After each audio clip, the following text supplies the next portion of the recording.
Well, good morning, everybody, and happy Wednesday, and welcome to day 19 of Harry Potter and the Chamber of Secrets. We are getting near the end of this story. I hope you're enjoying it, and hope you don't have a fear of spiders as we get to this point. Harry pointed out the spiders, following their progress with his eyes screwed up against the sun. Oh, yeah, said Ron, trying and failing to look pleased, but we can't follow them right now. Ernie and Hannah were listening curiously. Harry's eyes narrowed as he focused on the spiders. If they pursued their fixed course, there could be no doubt where they would end up. Looks like they're headed for the Forbidden Forest. And Ron looked even unhappier about that. At the end of the lesson, Professor Sprout escorted the class to their Defense Against the Dark Arts lesson. Harry and Ron lagged behind the others so that they could talk out of earshot. We'll have to use the invisibility cloak again, Harry told Ron. We can take Fang with us. He's used to going into the forest with Hagrid. He might be some help. Right, said Ron, who was twirling his wand nervously in his fingers. Aren't there supposed to be, werewolves in the forest? He added as they took their usual places at the back of Lockhart's classroom. Preferring not to answer that question, Harry said, There are good things in there, too. The centaurs are all right, and the unicorns. Ron had never been in the Forbidden Forest before. Harry had entered it only once and had hoped never to do again. Lockhart bounded into the room, and the class stared at him. Every other teacher in the place was looking grimmer than usual, but Lockhart appeared nothing short of buoyant. Come now, he cried, beaming around him. Why all these long faces? People swapped exasperated looks, but nobody answered. Don't you people realize, said Lockhart, speaking slowly as though they were all a bit dim, the danger has passed. The culprit has been taken away. Says who? Said Dean Thomas loudly. My dear young man, the Minister of Magic wouldn't have taken Hagrid if he hadn't been 100% sure that he was guilty, said Lockhart, in a tone of someone explaining the one and one made two. Oh, yes, he would, said Ron, even more loudly than Dean. I flatter myself I know a touch more about Hagrid's arrest than you do, Mr. Weasley, said Lockhart in a self-satisfied tone. Ron started to say that he didn't think so somehow, but stopped in mid-sentence when Harry kicked him hard under the desk. We weren't there, remember? Harry muttered. But Lockhart's disgusting cheeriness, his hints that he had always thought Hagrid was no good, his confidence that the whole business was now at an end, irritated Harry so much that he yearned to throw gadding with ghouls right in Lockhart's stupid face. Instead, he contented himself with a scrawling note to Ron. Let's do it tonight. Ron read the message, swallowed hard, and looked sideways at the empty seat usually filled by Hermione. The sight seemed to stiffen his resolve, and he nodded. The Gryffindor common room was always very crowded these days, because from 6 o'clock onwards, the Gryffindors had nowhere else to go. They also had plenty to talk about, with the result that the common room often didn't empty until past midnight. Harry went to get the invisibility cloak after his trunk right after dinner, and spent the evening sitting on it, waiting for the room to clear. Fred and George challenged Harry and Ron to a few games of Exploding Snap, and Ginny sat watching them, very subdued in Hermione's usual chair. Harry and Ron kept losing on purpose, trying to finish the games quickly, but even so, it was well past midnight when Fred, George, and Ginny finally went to bed. Harry and Ron waited for the distant sounds of 2 dormitory doors closing before seizing the cloak, throwing it over themselves, and climbing through the portrait hole. It was another difficult journey through the castle, dodging all the teachers. At last they reached the entrance hall, slid back the lock on the oak front doors, squeezed between them, trying to stop any creaking, and stepped out into moonlit grounds. Course, said Ron abruptly as they strode across the black grass. We might get to the forest and find there's nothing to follow. Those spiders might not have been going there at all. I know it looked like they were moving in a sort of general directions, but... His voice trailed away hopefully. They reached Hagrid's house, sad and sorry-looking with its blank windows, when Harry pushed the door open. Fang went mad with joy at the sight of them. Worried he might wake everyone in the castle with his deep booming barks, they hastily fed him treacle fudge from a tin on the mantelpiece, which glued his teeth together. Harry left the invisibility cloak on Hagrid's table. There would be no need for it in the pitch-dark forest. Come on, Fang. We're going for a walk, said Harry, putting his patting his leg, and Fang bounded happily out of the house behind them, dashed off to the edge of the forest, and lifted his leg again against a large sycamore tree. Harry took out his wand, murmured Lumos, and a tiny light appeared at the end of it, just enough to let them watch the path for signs of spiders. Good thinking, said Ron. I'd light mine too, but it'd probably blow up something. Harry tapped Ron on the shoulder, pointing at the grass. 2 solitary spiders were hurrying away from the wand light in the shade of the trees. Okay, Ron sighed, as though resigned to the worst. I'm ready. Let's go. So with Fang scampering around them, sniffing tree roots and leaves, they entered the forest. By the glow of Harry's wand, they followed the steady trickle of spiders moving along the path. They walked behind them for about 20 minutes, not speaking, listening hard for noises other than breaking twigs and rustling leaves. Then, when the trees had become thicker than ever, so that the stars overhead were no longer visible and Harry's wand shone alone in the sea of dark, they saw their spider guides leading the path. Harry paused, trying to see where the spiders were going, but everything outside his little sphere of light was pitch black. He had never been this deep in the forest before. He could vividly remember Hagrid advising him not to leave the forest path last time he'd been here. But Hagrid was miles away now, probably sitting in a cell in Azkaban, and he had also said to follow the spiders. Something wet touched Harry's hand, and he jumped backwards, crushing Ron's foot. But it was only Fang's nose. What do you reckon? Harry said to Ron, whose eyes he could just make out reflecting in the light from his wand. We've come this far, said Ron. So they followed the darting shadows of spiders into the trees. They couldn't move very quickly now. There were tree roots and stumps in their way, barely visible in the near blackness. Harry could feel Fang's hot breath on his hand. More than once they had to stop so that Harry could crouch down and find the spiders in the wand light. They walked for what seemed like at least a half an hour, their robes snagging on low-slung branches and brambles. After a while they noticed that the ground seemed to be sloping downward, though the trees were thick as ever. Then Fang suddenly let loose a great echoing bark, making both Harry and Ron jump out of their skins. What? Said Ron loudly, looking around into the pitch dark and gripping Harry's elbow very hard. There's something moving over there, Harry breathed. Listen. Sounds like something big. They listened. Some distance to the right, the something big was snapping branches as it carved a path through the trees. Oh no, said Ron. Oh no, oh no, oh, shut up, said Harry frantically. It'll hear you. Hear me, said Ron in an unnaturally high voice. It already heard Fang. The darkness seemed to be pressing on their eyeballs as they stood, terrified, waiting. There was a strange rumbling noise, and then silence. What do you think it's doing? Said Harry. Probably getting ready to pounce, said Ron. They waited, shivering, hardly daring to move. Do you think it's gone? Harry whispered. Dunno. Then, to their right, came a sudden blaze of light, so bright in the darkness that both of them flung up their hands to shield their eyes. Fang yelped and tried to run, but it got lodged in a tangle of thorns and yelped even louder. Harry! Ron shouted, his voice breaking with relief. Harry! It's our car! What? Come on!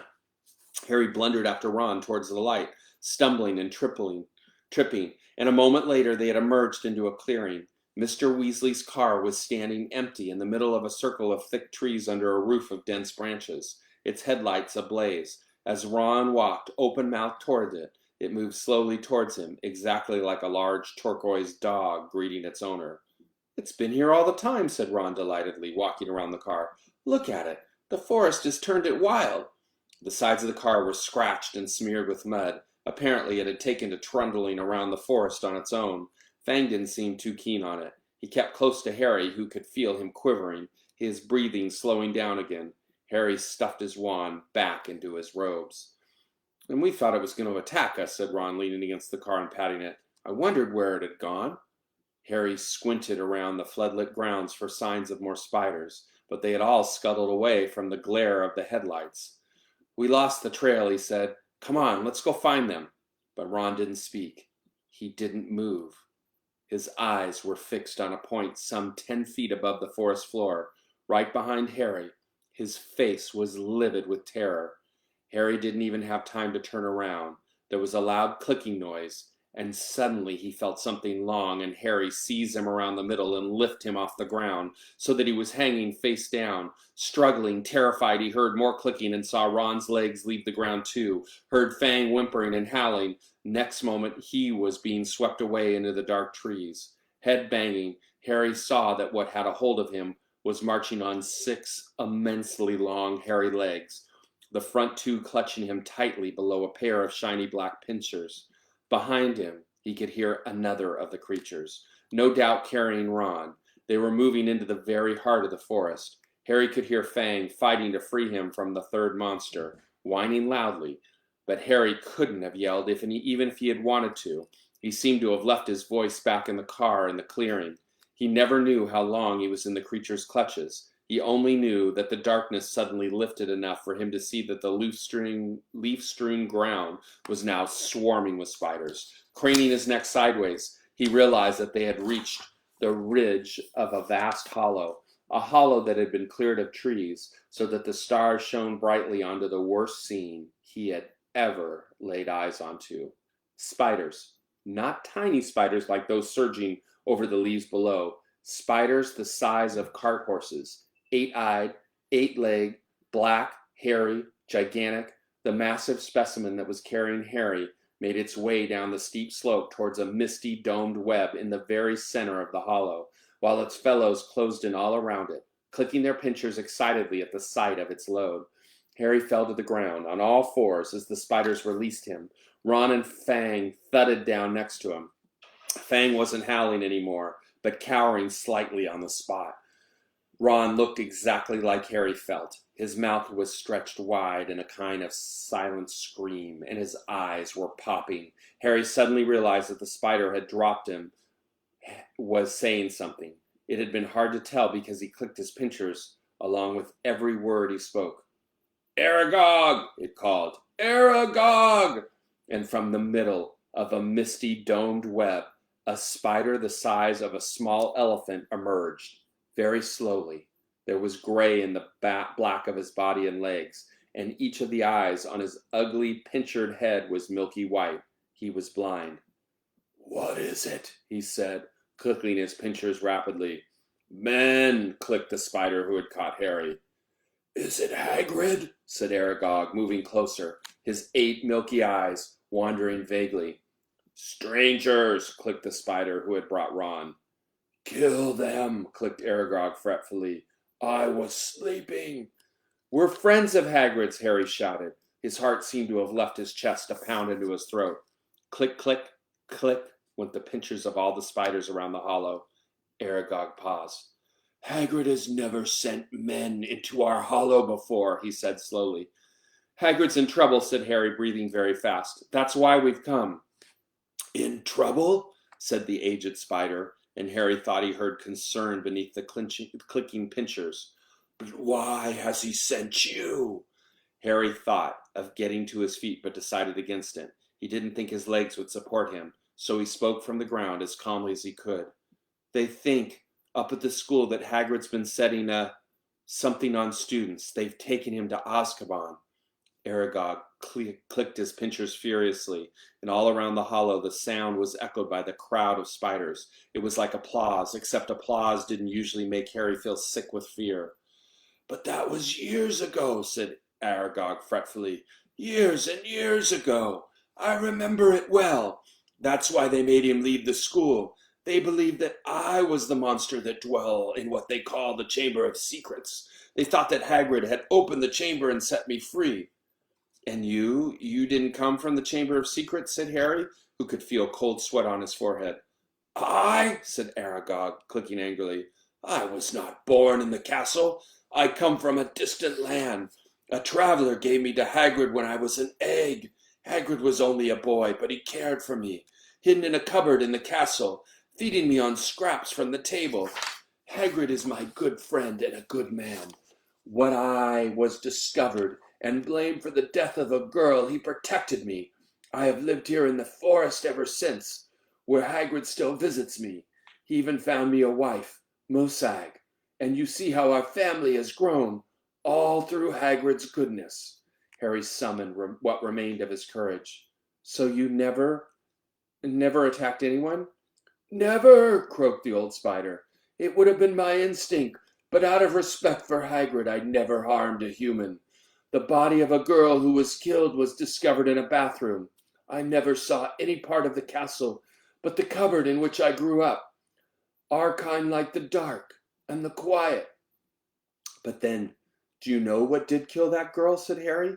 Because whatever it is, it's back and attacking people again. His words were drowned by a loud outbreak of clicking and a rustling of many long legs shifting angrily. Large black shapes shifted all around him. That thing that lives in the castle, said Aragog, is an ancient creature we spiders fear above all others. Well, do I remember how I pleaded with Hagrid to let me go when I sensed the beast moving about the school? What is it? Said Harry urgently. More loud clicking, more rustling. The spiders seemed to be closing in. We do not speak of it, said Aragog fiercely. We do not name it. I never even told Hagrid the name of the dead creature, though he asked me many times. Harry didn't want to press the subject, not with the spiders, pressing closer on all sides. Aragog seemed to be tired of talking. He was backing slowly into his dome web, but his fellow spiders continued to inch slowly towards Harry and Ron. We'll just go then, Harry called desperately to Aragog, hearing leaves rustling behind him. Go? Said Aragog slowly. I think not. But, my sons and daughters do not harm Hagrid on my command, but I cannot deny them fresh meat when it wanders so willingly into our midst. Goodbye, friend of Hagrid. Harry spun around. Feet away, towering above him, was a solid wall of spiders, clicking, their many eyes gleaming in their ugly black heads. Even as he reached for the wand, Harry knew it was no good. There were too many of them. But he tried to stand, ready to die, fighting. A long, long note sounded. A blaze of light flamed through the hollow. Mr. Weasley's car was thundering down the slopes, headlights glaring, its horn screeching, knocking spiders aside. Several were thrown onto their backs, their endless legs waving up in the air. The car screeched to a halt in front of Harry and Ron, and the doors flew open. Get Fang! Harry yelled, diving into the front seat. Ron seized the boarhound around the middle and threw him yelping into the back of the car. The door slammed shut. Ron didn't touch the accelerator, but the car didn't need him. The engine roared and they went off, hitting more spiders. They sped up the slope, out of the hollow, and they were soon crashing through the forest, branches whipping the windows as the car wound its way cleverly through the widest gaps, following a path it obviously knew. Harry looked sideways at Ron. His mouth was still open in the silent scream, but his eyes weren't popping anymore. Are you okay? Ron stared straight ahead, unable to speak. They smashed their way through the undergrowth, Fang howling loudly in the back seat. And Harry saw the side mirrors snap off as they squeezed past a large oak. After 10 noisy, rocky minutes, the trees thinned, and Harry could again see patches of sky. The car stopped so suddenly that they were nearly thrown into the windshield. They had reached the edge of the forest. Fang flung himself out the window to get his anxiety to get out, and when Harry opened the door, he shot off through the trees to Hagrid's house, tail between his legs. Harry got out too, and after a minute or so, Ron seemed to regain the feeling in his limbs and followed, still stiff-necked and staring. Harry gave the car a grateful pat as it reversed back into the forest and disappeared from view. Harry went back into Hagrid's cabin to get the invisibility cloak. Fang was trembling under a blanket in his basket.